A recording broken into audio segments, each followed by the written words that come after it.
salah satu kepala kantor cabang pembantu Bank BUMN, sebut saja Bank Rakyat Indonesia BRI ya, melakukan korupsi 8,9 miliar. Nah, gunanya untuk apa duit itu? Untuk jalan-jalan, foya-foya, ganti-ganti mobil. Penghematan yang terpenting justru di negara kita itu adalah bagaimana ya memastikan para pejabat tuh nggak korupsi. Pertanyaannya itu adalah kenapa para menteri, para pejabat dan seterusnya itu, walaupun sinisme masyarakat udah begitu rupa, kehilangan kepercayaan terhadap pejabat publik, mereka tetap aja kayak begitu. Karena mereka nggak punya sanksi apa-apa. Ya. Paling dibenci rakyat. Akhirnya itu yang saya bilang, di mana-mana terjadi distrust kan, kehilangan kepercayaan terhadap institusi publik dan seterusnya.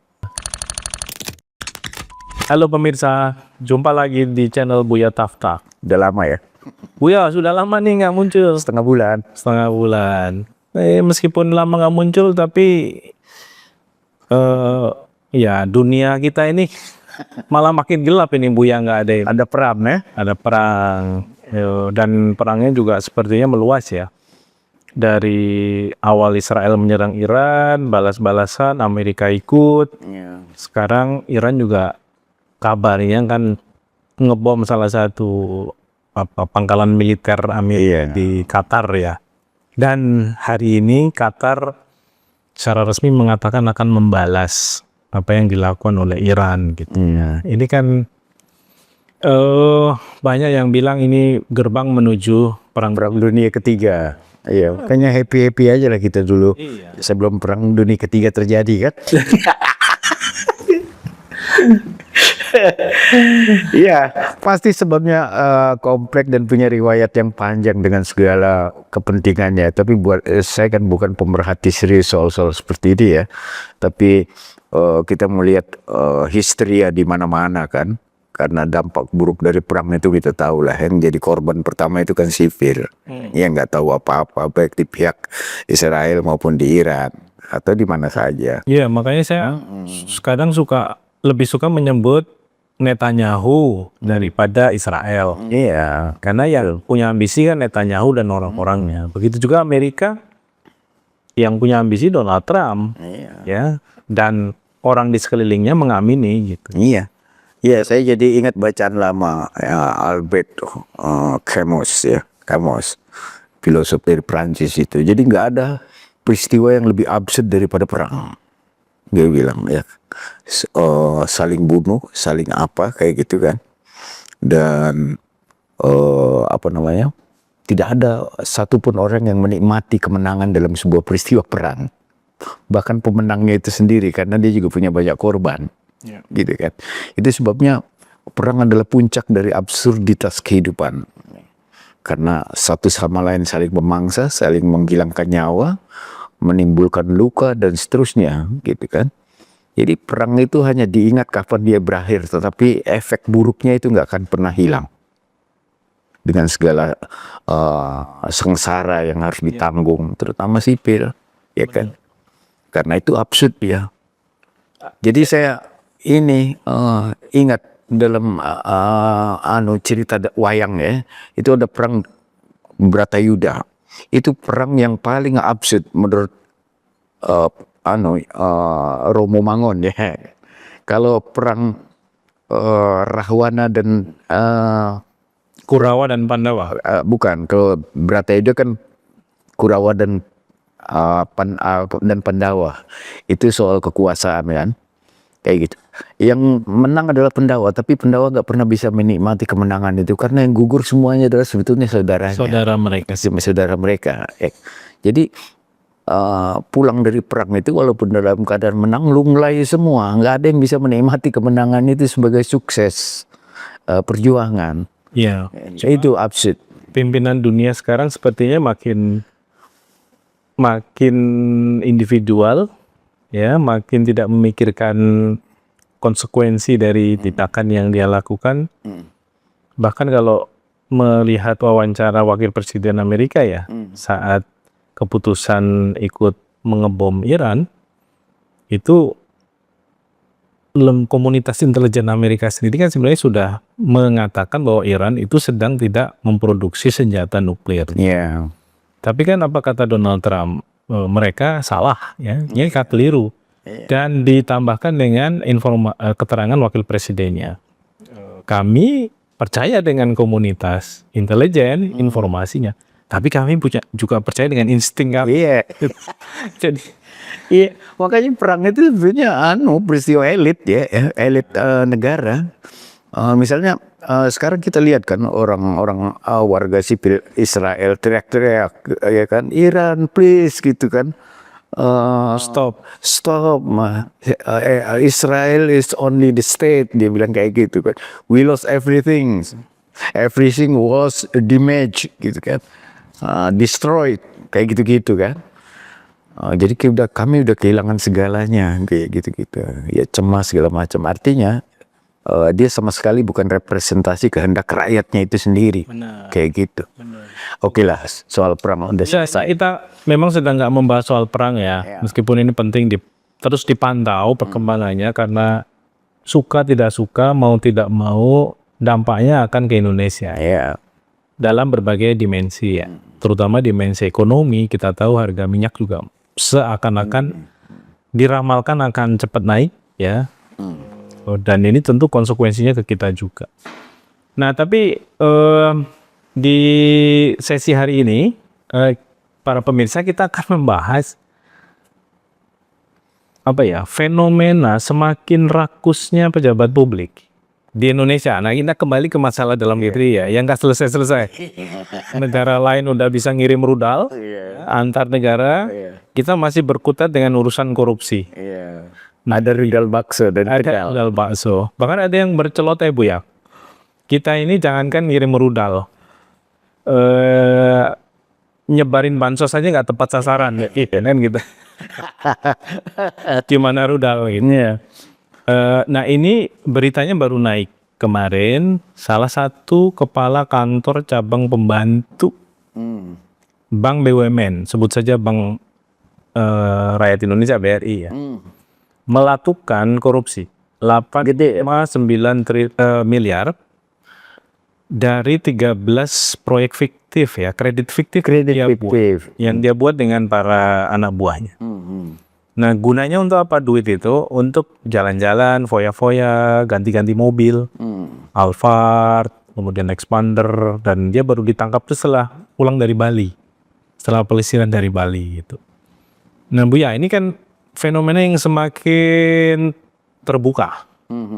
Ya, jadi sepertinya nggak ada rem, nggak ada rambu-rambu, orang bablas aja, terutama para pejabat publik ya.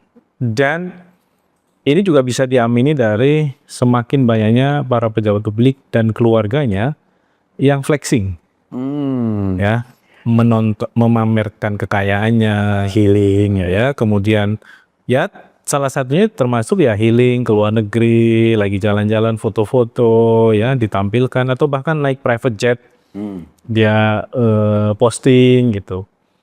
Ini gejala apa sih Bu ya? Ya kalau semakin kemarau kan artinya kita belum pernah nggak kemarau kan, cuma sekarang semakin, artinya udah lama. Ya itu benar. Dan semakin terbuka ya. Semakin terbuka, semakin atraktif kayak gitu-gitu kan. Ya, jadi salah satu ciri apa yang disebut dengan soft state itu ya, atau negara yang lemah ya, negara yang orang fragile ya, itu ditandai karena hukum nggak tegak, nggak jalan. Salah satu ya indikatornya, indikator yang paling serius bahkan kayak gitu. Jadi kalau kita ngomong hukum ini ya bukan hanya polisi, jaksa, KPK bukan ya, tapi penegakan hukum di dalam organisasi sendiri itu juga penting. Iya, pokoknya negara sebagai sebuah sistem lah ya kan. Itu sebabnya nggak usah jauh-jauh soal korupsi itu. Kemarin kita heboh itu di Tangsel itu, begitu sampah. Kita tahu sampah dikorupsi sekitar 73 miliar gak tanggung-tanggung itu, ya kan? Dan baru ketahuan belakangan. Korbannya kita. Dan korbannya kita kan warga Tangsel. Iya. Buat sampah bingung. Setiap bulan bayar iuran, gitu kan? Artinya kok bisa gitu ya terkumpul sampai 73 miliar. 73 miliar. Dan itu kan uang yang besar ya. Iya. Jadi kadang-kadang saya agak kritis juga melihat himbauan Prabowo misalnya kan, atau siapapun pemerintah pusat untuk penghematan di mana-mana kan. Buat saya itu artificial apa yang dilakukan, itu seperti menghemat untuk perjalanan gitu kan, tidak usah ganti mobil dan seterusnya kayak gitu, dan itu beberapa diikuti sebagai sebagai ya tidak semua kepala daerah sebagai apa kayak perform gitu ya, untuk mengatakan bahwa dia cukup hemat gitu. Tapi kalau bicara hemat dalam pengertian yang serius ya, tidak artifisial ya, berantaslah korupsi gitu. Bukannya itu juga sudah digembor-gembor? Iya, cuma kan retorika aja, iya kan, retorika aja. Baru belakangan kita dengar yang agak menyenangkan itu dari Jaksa Agung kan, gitu kan. Siapa namanya, Pak Baharudin ya kan. Jadi tiba-tiba kita mendengar statement yang cukup keras ya, berkaitan dengan korupsi itu ya, bahwa dia akan kejar gitu. Pak Prabowo juga mengatakan hal yang sama ya kan. Tetapi kan dia tidak cukup pada retorika atau pada narasi, dia harus terjemahkan dalam tindakan aksi nyata ya, untuk mengejar para koruptor yang sudah terindikasi ada bukti-buktinya gitu. Paling enggak kan ditelusuri terus sampai yang sudah terindikasi ya, paling enggak jadi saksi atau apa kayak gitu kan. Penghematan yang terpenting justru di negara kita itu adalah bagaimana ya memastikan para pejabat tuh nggak korupsi. Karena kalau diakumulasi jumlahnya itu fantastis betul, triliunan gitu kan. Tidak sebanding dengan penghematan perjalanan dan sebagainya, walaupun itu penting ya. Kayak gitu-gitu. Kan tujuannya adalah menghemat uang negara. Dan yang juga harus dicermati, strategi penghematan anggaran itu mestinya juga, ini Bu ya, mestinya harus dikaitkan langsung dengan agenda dan strategi pemberantasan korupsi. Iya. Jadi dia tidak sesuatu yang terpisah. Ya. Ini kan seakan-akan terpisah nih Bu ya.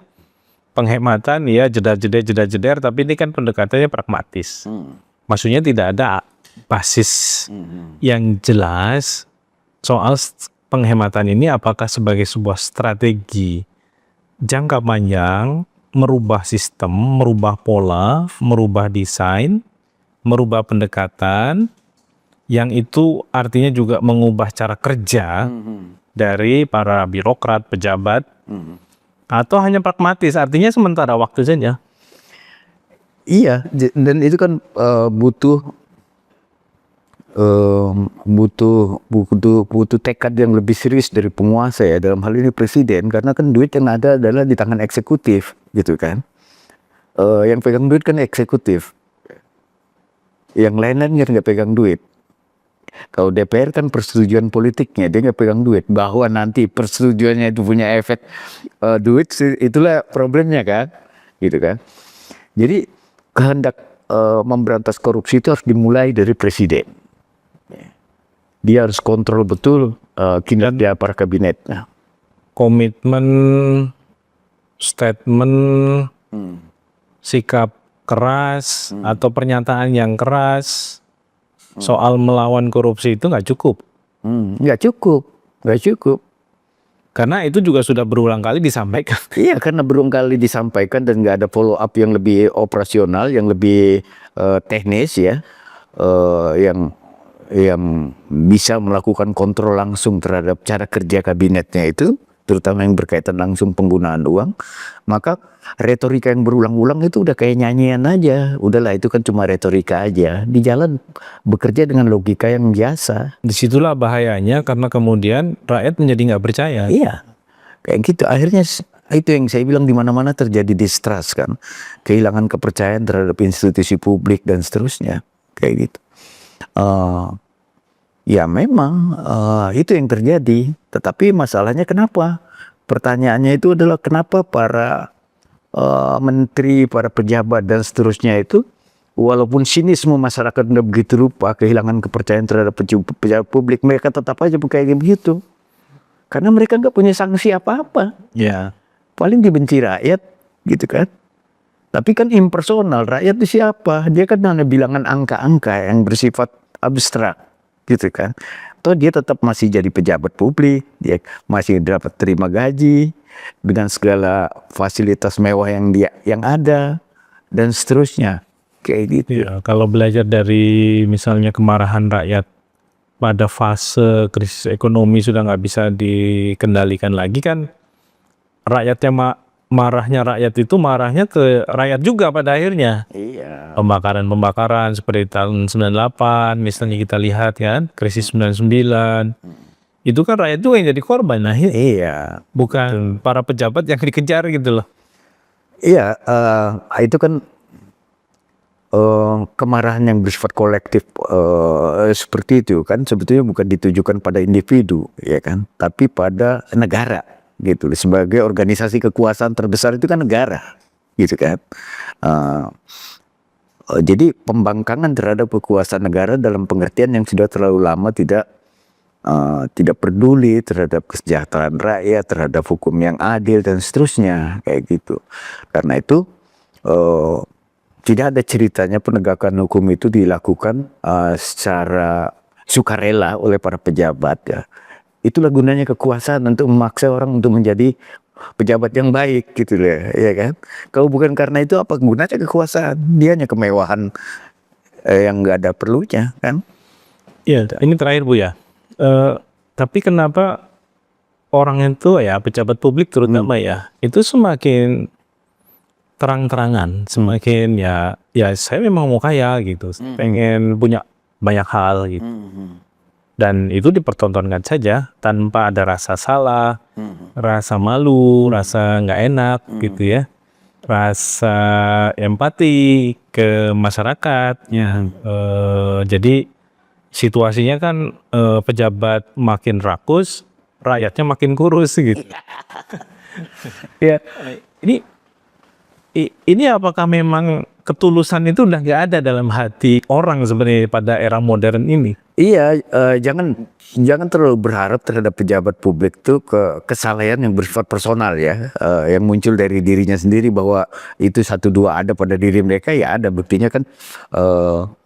Ada saja orang baik, tetapi karena dia berada dalam sebuah sistem yang buruk, ya, kebaikan seperti itu nggak pernah berpengaruh pada yang lain, karena dia menjadi personal, gitu kan. Kebaikan itu kan harus dalam bentuk sistem, gitu kan. Itu gunanya kekuasaan, gitu. Kita tidak bisa meminta orang untuk berbuat baik, terutama pada pejabat publik. Dia harus dipaksa untuk berbuat baik. Dipaksa karena dia digaji oleh uang rakyat. Bagaimana memaksanya Bu ya? Itu kekuasaan gunanya, gitu kan. Presiden pada menteri, menteri kepada dirjen-dirjennya dan seterusnya. Secara hierarki kan ada kekuasaan dengan otoritas masing-masing. Nah, itu yang digunakan dengan cara yang benar untuk melakukan kontrol bahwa pelaksanaan program pembangunan di sektor apapun itu secara berjenjang harus dipastikan kontrolnya sehingga efektif, efisien, ya, tidak ada korupsi, ya, segala macam kayak gitu. Nah, itu efisiensi juga karena pertama tidak ada korupsi, yang kedua pekerjaan dilakukan dengan tenggat waktu yang sudah ditentukan, tidak molor Dan tujuan yang jelas. dan tujuannya jelas. Itulah efisiensi. Dan kalau kita nominalkan, kita monetisasi, itu jumlahnya besar yang bisa dihemat, kayak gitu. Iya. Kayak gitu. Dan produknya juga berkualitas. Produknya berkualitas. Masa bangun jalan baru 2 bulan yang lalu harus diperbaiki lagi? Atau bolong-bolong lagi. Ya bolong-bolong lagi kayak gitu. Atau bangun jalan tapi nggak dipikirkan drainasenya. Iya. Ya kan? Itu pun nggak cepat karena perbaikan jalan itu juga harus didekati dengan cara proyek lagi kan, gitu lah. Hingga nggak segera diperbaiki. Ya kayak gitu-gitu lah yang kecil-kecil contohnya itu. Itu dia meruyak. Semrawutnya ya jaringan kabel ya. Iya. Di banyak tempat itu kan semrawut tuh Bu. Yang mencirikan atau mencerminkan semrawutnya kita juga sebagai bangsa gitu. Jadi karakternya kayak gitu, birokrasi kita itu kalau umpamanya bisa diperlambat, kenapa harus dipercepat? Dan mereka merasa nggak punya sanksi apa-apa kecuali yang bersifat moral saja kan, hukum enggak, politik enggak, karena mereka enggak dipilih oleh rakyat. Menteri juga enggak dipilih oleh rakyat. Dirjen nggak dipilih oleh rakyat. Yang dipilih oleh rakyat itu kan presiden dan kepala daerah, Anggota DPR. anggota DPR. Mereka lah sebetulnya aktor utama untuk melakukan kerja yang baik-baik itu, gitu loh. Karena kontrak politiknya langsung antara rakyat dan mereka itu, gitu loh. Ya, Iya kan? setiap ritual pemilu Iya. rakyat dikibulin terus kontraknya. Di kontraknya apa, nanti implementasinya jadi apa. Jadi itu gunanya kekuasaan dan harus ditagih terus gitu loh. Jadi kalau umpamanya ada rakyat yang bersifat kritis terhadap pemerintah, terhadap menteri, terhadap kepala daerah, itu jangan dianggap buruk sangka. Seperti yang dikatakan Luhut Binsar Panjaitan itu dalam sebuah wawancara dengan Rossi. Ya. Rossi, kenapa sih kita ini buruk sangka terus? Nggak relevan istilah buruk sangka dikaitkan dengan pejabat publik.